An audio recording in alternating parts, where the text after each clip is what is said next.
This is Sam from the Masculine Journey podcast, and our goal with the podcast is help you to try to find your way in this difficult world. Your Chosen Truth Network podcast is starting in just seconds. Enjoy it, share it, but most of all, thank you for listening and choosing the Truth Podcast Network. This is the Truth Network. Welcome to Truth Talk Live. All right, let's talk. The truth is, I can't hide it, I can't hold it no more. A daily program powered by the Truth Network, This is kind of a great thing, and I'll tell you why. where pop culture, current events, and theology all come together. Speak Your mind. And now, here's today's Truth Talk Live host. Your family's faith today on Truth Talk Live. How did your family's faith affect yours? I would love to hear your story. You know, maybe it was your grandfather used to sit on his lap and he told you Bible stories, or maybe it was your mother's faith that she prayed for you. Or you know, how did your family's faith affect yours? The number to call in and share that, 866-348-7884, 866-348-7884. Boy, we got a story to share with you. We got Kevin Nywinning with us. Welcome, Kevin. Thank you. And when you hear Kevin's story, I think that you'll be touched forever. I know I have been by what I'm familiar with that. But before we get to that, you know, interestingly, you may know that I'm pastor at West Asheboro Baptist Church in Asheboro, North Carolina. You know, shameless plug there. If you ever want to come some Sunday, that'd be great. But, you know, yesterday I had that same question as we were doing, you know, our Wednesday night service. I was talking about it, and I was shocked at how many folks, number one, had been raised by their grandparents for various different reasons. But how many of those grandparents, they would read the Bible to them, they'd sit on their lap. One lady had this amazing story about her grandmother had this feather bed upstairs with this really cool old light that she would light, and then they would sit there and say their prayers, you know. Now I lay me down to sleep. You remember that one? I pray the Lord. Yes. If I should die before it, oh no, it used to scare me every time. But anyway, then she would read them these Bible stories, you know. So how was your family's faith? How did that affect yours? So Kevin, to start off with, right? You were born a little different. Yeah. I grew up in upstate New York. And when I was born, I had a deformed arm. From my shoulder down, the only thing normal size was my 4 fingers. My thumb was oversized and my arm. And I found out a couple years ago, after asking my mother, you know, what do they call what I have in my arm? She gave me the name, and it's a big, long name, so I just tell people I was born with a bad arm. But most people that are born with what I have in my arm also have cancerous tumors that grow so fast they don't make it past 3 or 4 years old. Yeah, and then, you know, neat story, part of it, I think, was your father's best friend, right? He would come. Yeah, my father's best friend, Uncle Mart, he came one night before I was supposed to have a surgery on my hand. And he read me the story out of Luke 6, where Jesus healed the man with the withered hand. And I remember having the childlike faith then that he read me that story, and I thought, well, when I go into the hospital tomorrow, I'm going to have the surgery, and I'm going to come out, and my hand's going to be cured. Right, and he was, what you felt like Jesus was going to say, stretch out your hand, right, just like he did. Yeah, I've always said that, you know, one day when I do see Jesus face to face, I was always waiting for him to say, stretch out your hand, and it would be made whole again. And so for those of you who are streaming, you know, you can watch us on Facebook or on YouTube or any of those places. And if you were to see this, you'd know that Kevin still has the one hand, but he has another hand. And there's a lot more to this story, way more to this story. But before we get to that, we got Kevin. He's calling, and he's got a comment for us. Kevin, you're on Truth Talk Live. Good afternoon. Excuse me, you're Matthew. My brain just checked out. Sorry, Matthew. Matthew, you're on Truth Talk Live. Hey, yeah, my story's kind of short, but I was an atheist for years, all throughout high school. I'm 24 now. But when I was an atheist, my grandpa, I think it bothered him a lot because he was a devout Christian, really good man. But he handled the whole situation, I think, with a lot of grace. And he never argued with me. He didn't, he wasn't trying to force me to. There was no, conflict. Whenever I would go over there, he would just be really nice. He would pray at the table, and he would continue to do, his normal activities as a Christian man. But, yeah, he just he handled it with grace, and he prayed for me, too, a lot. And I found that out from my mom later. But unfortunately, he passed in 2019, but I believe that his prayers led me back to the faith. And I think that he had a big impact on my life. That is so. I'm so grateful you called in, Matthew, and it's so critical because I know my grandparents, my mother, because I didn't come to Christ until I was in my 30s. Came out of the Church of Scientology. Talk about strange, Oh wow. and so, can you tell me the moment when you, the moment where you felt like, or what actually changed your life? I mean, how did you come to Christ? I think that I had a lot of questions, and that was what led me to become an atheist in the first place, because I couldn't find any of the answers. But it was kind of more of a lack of patience on my end, because I just concluded, I can't find the answers right now this second. That means that, from my perspective, I thought, that means that there's holes in this, you know what I mean? Instead of looking at it from okay, well, maybe I just don't have the answers. Maybe I have to dive a little deeper. And so I think I slowly kind of just, I deconstructed. I was an atheist for a long time. And then slowly, those questions that I had, I started to find answers for them. And I kept seeking, and I eventually found the answers I was looking for. But I do believe, whoops, just hit a bump. Oh, it's okay. But I do believe that my grandpa, seeing the fruits of his life and how he lived, and I think that had a really big impact. That is so beautiful. What was your grandfather's name, Matthew? His name was Gerald Hartzog. All right, Gerald, right? Yeah, Gerald. Yep. Thank you so much for your call. We got a lot more coming up. We need your call. If you're sitting out there, you're thinking, man, my grandfather, my grandmother, 866-348-7884. We got so much more. Truth Talk Live coming up. Stay tuned. Thank you. Truth Talk Live.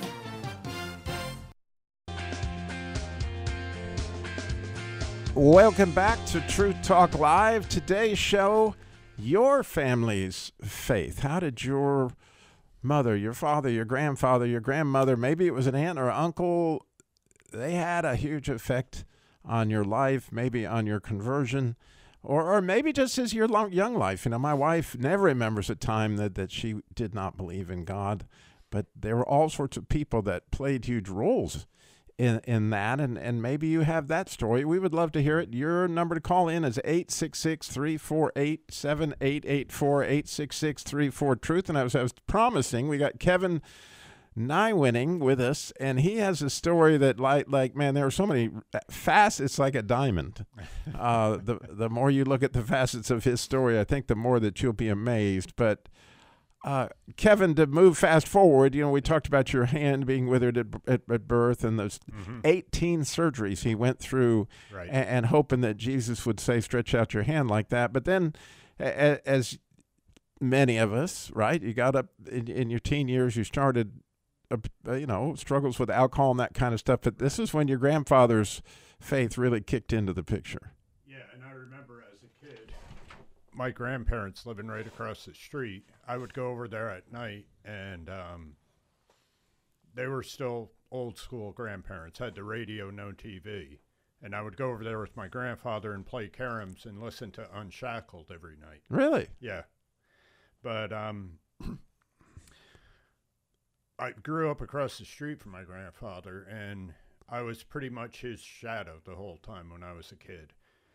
But a couple days before he passed away, I'd been in a nursing home for 2 years, and I had gone to see him, and I remember him looking at me very weak. I knew he didn't have long. And he took my hand and squeezed my hand so hard I thought he was going to break my fingers, and he looked at me with tears in his eyes and said, "Kevin, please just promise me you're going to be there with me one day." And I knew exactly what he was talking about. And it was about 2 days after that that he passed away. So can you kind of describe your feeling as you walked out of the nursing home that day? I walked out of that nursing home, and I thought to myself, yeah, I do want to be there one day. And I remember telling God, I don't know how to do it, but I want to be with my grandfather one day. I don't want this to be the last time I see him. Yeah. And so at that point, you started visiting churches. Yeah. Because of my bout with alcoholism, I had quit going to church. And there was another friend of the family that had actually switched churches from the church we grew up in. And they called me and asked me if I wanted to come with them to church, and pretty much told me, give it 1 or 2 times. If you like it, great. If you don't like it, that's fine. You don't have to go again. So I did end up going to that church. Got involved with a small group through kind of a different way, but got involved with the small group there, and actually at the small group is where I met my wife. Ka-ching. So, that's there you go. So that's definitely part of the journey. Right. But then your grandmother kind of kicked in there, as well, right? Right. My grandmother, she passed away in 2003, and she was 90 when she passed away. And I remember sitting there talking with her one time, and she said said many times she was just ready to go because all her friends were gone, her siblings were gone, my grandfather was gone. But when she did go, I was in the hospital room with some of my other family, and you couldn't really hear what she was saying. It was kind of muffled because she had an oxygen mask over her. Right. And I just remember hearing her say over and over again, "I just want to go home. I want to go home." And I knew she wasn't talking about her apartment. And I walked out of there and got that feeling again that, when I die, I did want to go home. I wanted to spend my life in heaven, and I was over with the way I was living. Yeah, and it's amazing how God came from it. The story was far from over because his father would then have a part in his faith, and then, oh my goodness, we got a whole lot more. But we got my old friend, right? Buxman is in Ohio. So good morning. Or why do I always say good morning? I don't know. Good afternoon. Oh, it's always good to hear your voice, and the times when you accidentally say good morning, Brother Robbie. I can tell you're a pastor, brother.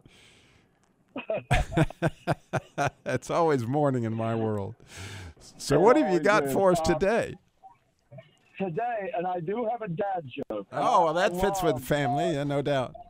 It does.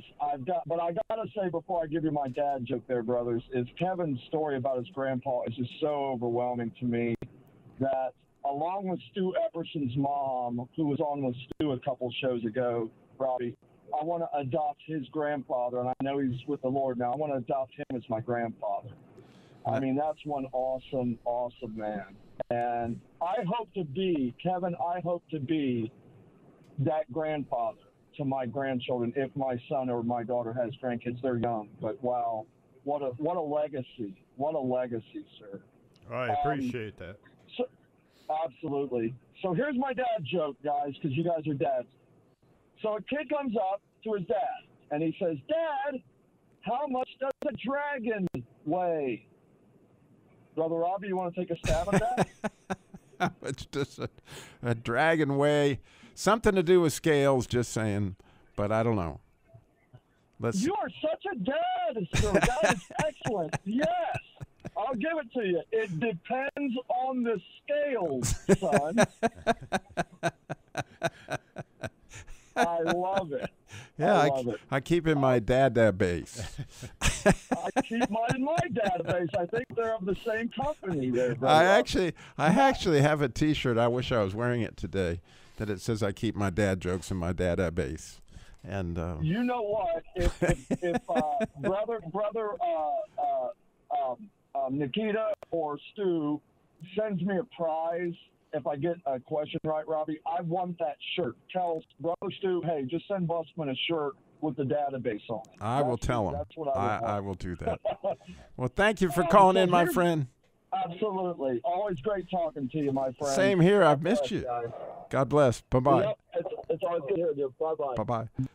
So what's your story? I mean, I know this is you're remembering your grandparents, your mother, your father. How exactly did that impact your faith? As families do in so many different ways, you know, I have a feeling we may even be getting Rachel's prayers as the case. You got all these different generations. 866-348-7884, 866-34-TRUTH. And so, Kevin, to pick up your story, unfortunately, something tragic happened with your father. Yeah, in 2005, he was in an auto accident. Okay, so you can hear the music. It means we got to go to a break. And so, yeah, in 2005, his father was in a very tragic auto accident, and we will pick it up from there. And we need your story, so this is a great opportunity during the break to call in at 866-348-7884. Your family's faith today on Truth Talk Live. So much more coming up. Truth Talk Live.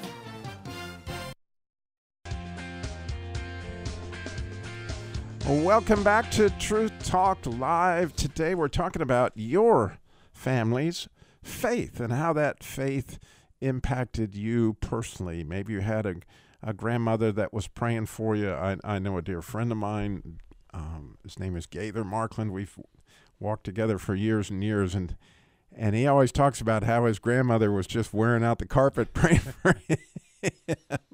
He went overseas, and you know, and when he was in the war and that kind of thing, and he knew that his grandmother wouldn't want him doing this, and his grandmother wouldn't want him doing that, and you know, we don't have a realization really, right? As parents and grandparents, we don't have to. I love what Matthew had said earlier.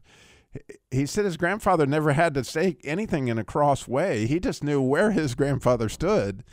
Right. And if your kids or your grandkids or your great-grandkids, for that matter, know where you stand, you have an effect on them when they know how much you love them, right? Mm-hmm. Because I'm sure that a big part of your grandfather's message to you was his love for you. Right.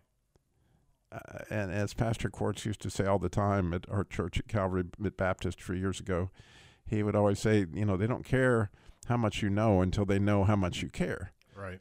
And you know, when you know your parents love you, or your grandparents love you. So I know you got a story. I know that's coming up. You know, you just don't know who you might encourage with your story. You call us 866-348-7884. And so we've got Kevin Nywinning with us, and Kevin is sharing a story that, believe me, we are far from the end of it. And so your dad was backing out of the driveway one day in 2005? Yeah, and he had gone to work that day. He delivered auto parts for Napa. And he was pulling into the Napa parking lot, and he stopped to let somebody go by, and a big dump truck rear-ended him. And ended up in the hospital in intensive care for 3.5 weeks. And the Thursday before Father's Day 2005, he went home to be with the Lord. And obviously you were close to your dad. I was. And I had, when it happened, I'm ashamed to say it now, but I had so much hatred towards the person that hit him. to the point of I was obsessed with one day meeting this guy and putting him through the pain he put my father through. And you sowed the wind, and unfortunately you reaped a whirlwind. Mm-hmm. And then about 14 years ago, in 2011, I was going to work one morning, and wasn't feeling well, and I ended up passing out as I was driving in the truck, and when I passed out, I ended up running a red light, hitting somebody, and killing them. And 2 days later, this man's pastor called me to tell me he had a 10-year-old son that he left behind. And that 10-year-old boy wanted to know that he forgave me and held nothing against me. And it was like at that moment getting hit over the head with a 4x4, realizing that a 10-year-old just taught me something that a 40-year-old should have knew. And at that moment, I was able to forgive the guy that was in the accident with my father. And to this day, I've always said it, and I mean it, that if I ever did meet him, I would just grab a hold of him and ask for his forgiveness for the hatred I had towards him.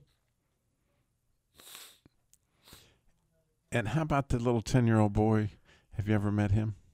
I have never met him, but I did hear that he was getting ready. The last I heard anything about him was that he was getting ready to go to school to go into ministry.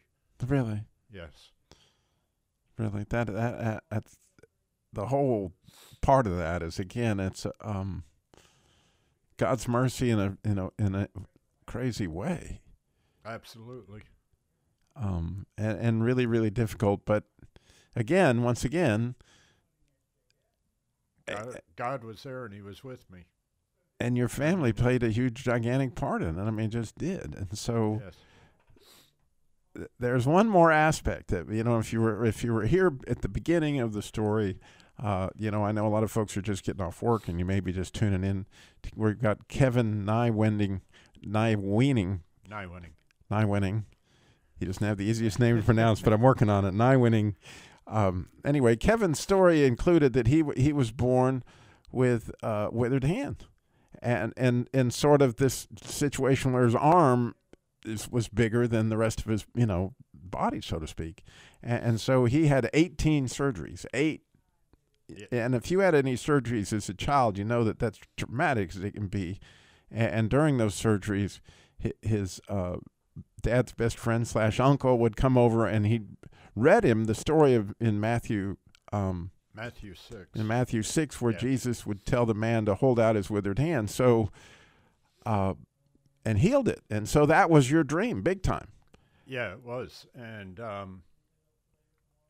at age 19, I also developed a condition in my hands called essential tremor, to where my hands started to shake, which made it difficult because the older I get, the worse it got, the condition. Right. And so this part of the story is really, really current, about the turn of 2024. What happened? Yeah, so probably about 3 years ago, the tremors got worse and worse in my hands to the point of this wasn't what I remembered as the tremors I had before. And through the process of tests and everything else for about 2 years, last December I was diagnosed with Parkinson's disease. And they told me there was a surgery that could take care of my tremors. It was called deep brain stimulation surgery, where they put 2 electrodes into your brain, run it down to a battery pack in your chest. And they told me about it. I Googled it and watched the surgery one Saturday morning, which I don't suggest, but I did that. Thought there's no way I'm going through this surgery, but ended up having the surgery 4 weeks ago. And I always pictured the Lord saying, stick out your right hand and it would be healed. that morning I was laying on the operating table. The doctor said he was going to start making the adjustments. Told me to put out my hand. I put out my left hand, and it was shaking so violently I thought I was going to rip the IV tubes out of it. But he said, stretch out your arm. And I did. I watched them tremors go from shaking uncontrollably to a hand just as steady as could be. And I laid there and I realized that it was the doctor's words, but it was the Lord speaking through him. It was time, Kevin, stretch out your hand. And it wasn't the hand I thought of at the beginning, but it was the hand that I needed the most. And that hand became whole again. And so for those on Facebook, hold up your left hand and let them see, man. It's there's no more tremors there. He's and of course in his line of work, which he does repair work, on garage doors and that kind of thing, right? That which is all little nuts and bolts and wires and so it's a huge thing that, and again, I would imagine, based on your whole life, you became very left-handed. Yes. And so your left hand is the way you're used to doing things, and having that one back is. And I love what you told me, right before we went on the air, that God, and I love the way He gives glory to God in this, that God has shown you every day something new that you had forgotten you used to do. Right, and I feel sorry for my wife for all this. I mean, I'm so grateful because she's been amazing helping me out these last few years. But the other night I was eating dinner and I started crying right in the middle of dinner. She asked me what was wrong. I realized I was holding the fork with one hand, eating with one hand, because before I had to hold it with two hands, hang my head over the plate, and that's how I ate. Yeah, and then even tying your shoes, right? Right. All my shoes were already pre-tied, so I could just slip my foot in. And the thing with this surgery, they said it would eliminate 75 to 90% of the tremors. And it made me realize how I've put God in a box because I prayed, give me some relief. I never thought to pray, God, take it away and do a miracle in my life, and that's what He chose to do. So you feel like He's giving you 100% relief, right? Yes, definitely. Wow. Your family's faith today on Truth Talk Live. I know you've got a story. It's in there. You could encourage so many like Kevin has encouraged me. And I know you would encourage me if you'd call. 866 is the number to call. 866-348-7884. So much more. Your family's faith coming up. Give us a call.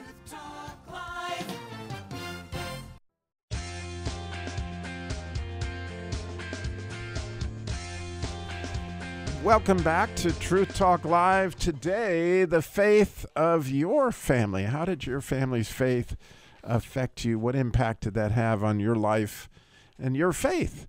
The number to call in and share your story, 866-348-7884, 866-34-TRUTH. We got Mike is in Dayton, Ohio. Mike, you're on Truth Talk Live. Good afternoon. Good Saying afternoon, it right sir. today, Mike. Hey. Well, my dad was my mentor and my, my hero and everything. He's the one that led me to Christ. Really? And he was kind of he did some weird things. Every time he went to the bathroom and he was taking a dump, is that okay to say on the air? You just did. I know, sorry. he would yell for us. He would yell. When I was 12 years old, he would yell and says, "Come here, let me talk to you." And I said, "Dad, you're going to the bathroom." He goes, "Dad, Mike, I want to talk to you. I want to talk to you." I would go, "Okay." And I would sit next to the door, and he was in there, and he was talking to me about things, as he was going to the bathroom. And over again, he would do this, And then one time my parents went to church, and I wasn't a Christian yet. And God was really on my heart. I mean, He was really pounding at me. And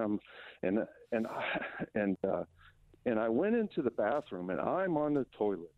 And I said, God, I need you, and I want you, and I want you to be my Savior.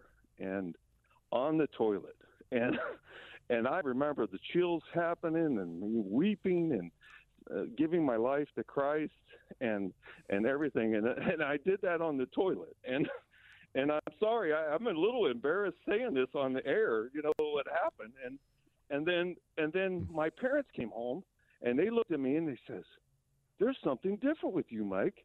And I'm like, "What?" And I'm all happy, And then they come, "You got Christ in you." And I said, "Yeah, I am so happy." And so it was crazy that I got saved on the toilet. You know what I mean? So and that was the way my father talked to us all the time. He was real intimate about when he was just talking to us constantly about work, about this, about that.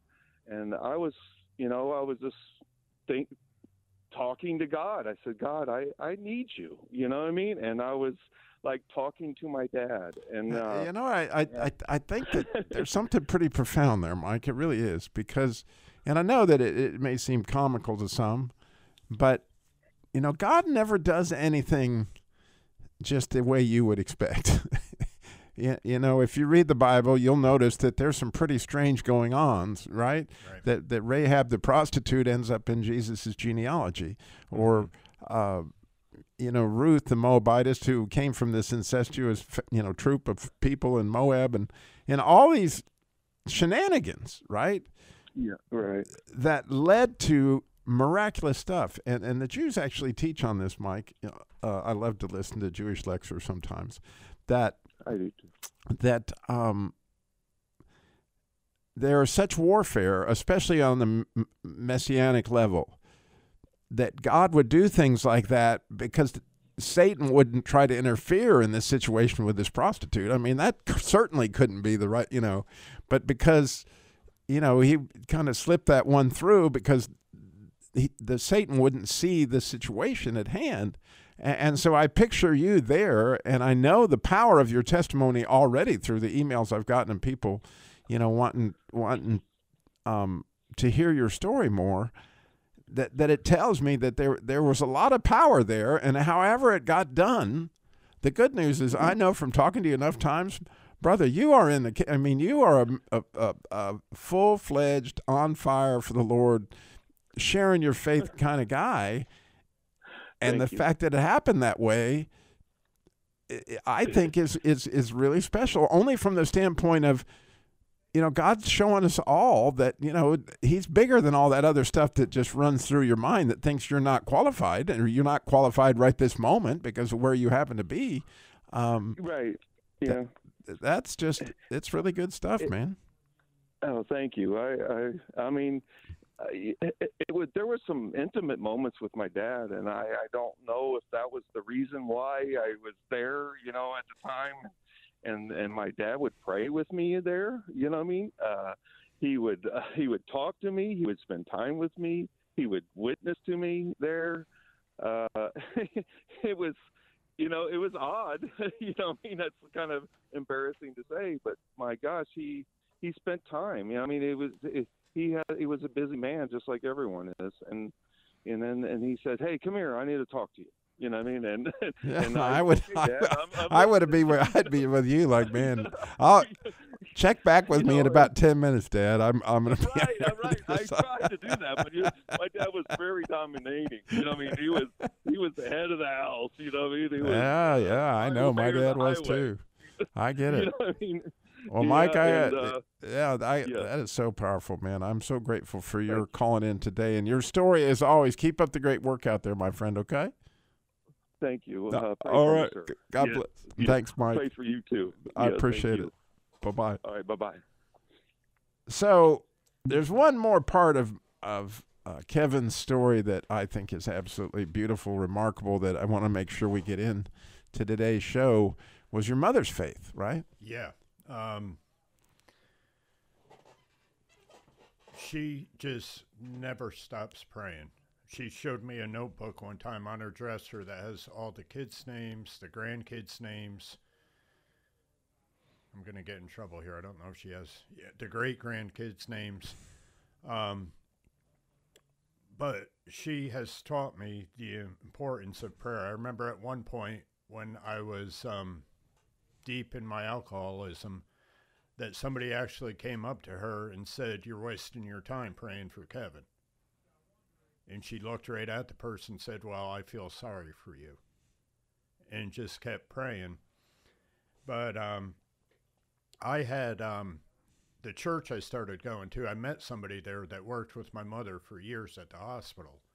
And when I told this woman who I was, she broke into tears and told me the reason she got saved was because of the faith of my mother and watching her faith and her prayer. And I started going to a small group at this woman's house, and there was another woman there, and it was the same thing. And I started hearing these stories of people that she had worked with. Her first name is Marie, and she was known at the hospital as Mother Marie. I mean, when she came walking in, the coarse joking stopped. They knew. But I would hear story and story about the legacy she left there with her faith. And they even heard her praying for you, right? Yeah. Yeah, they all knew who I was. And you know, it's a little uncomfortable. When you hear Mike's story, it's a little uncomfortable, to pray out loud. Right. It's certainly uncomfortable to talk to people on your on the toilet, that kind of thing. It's just interesting to me that as it turned out, both things had huge impacts, right? Right. That you're in the break room and here's this person over here praying out loud. Well, I absolutely promise you that God loves to hear your voice. And I'm not going to tell you how old she is, because she still does own a wooden spoon. But I guarantee she had been praying for me all day today for this. Yeah, I'm not surprised. And our prayers have been answered because you certainly have told God's story beautifully, right? And it's just like, when we tell our stories, which I'm hoping somebody will still call in and share theirs, we got a couple more minutes. It's actually God's the hero of this story. You can hear it. Right. Right? I was making all the bad decisions, and my mom was praying, but God was the one who came in. And I love that part, stretch out your hand, right? The doctor said it, but it was God fulfilling. It was God fulfilling that hope I had from reading that from when you were a little kid waiting on that surgery, and your uncle saying the whole Matthew 6, right? Right. And when I went last week, I actually went last week to the doctor to get the device that they have implanted programmed. And when I walked out, our pastor drove us there. They didn't want me taking any medication, so I still had the tremors going on. And when I walked out, my hand was steady again. And the pastor said to me, "So what does it feel like?" And I said, the only way I can describe it is, when you have a kid that's acting up, sometimes you just get to the point you say, "Enough already." I felt like when they're on the room and they found that perfect setting to where my hand stopped, it was like God looked down and said, "Enough already. They're done." Right. And the result is, right, that you got this hand. I have steady hands now. You gave me a bottle of water. I could not do this a week ago. Right. He's sitting there drinking it. It's beautiful. And I think we all take a whole lot of things about our health for granted, right? Mm-hmm, definitely. The ability to see. I have a friend who's had long COVID, had a couple strokes. He can hardly walk. But, what I almost hate to see is he can't smell anymore. He can't taste. Right. Right? And one of the things I do is I delight in the morning to smell the stuff I put in my coffee. I like to. And I understand that because of the Parkinson's now, I have lost most of my sense of smell. Really? Yes. Really? Well, we need to pray that, Lord, we pray that you would help Kevin with this too, as you brought so many healing to all our lives. I thank you so much for family. I thank you for faith. I thank you for all the callers that called in today, Lord. And I pray through this. This is the Truth Network.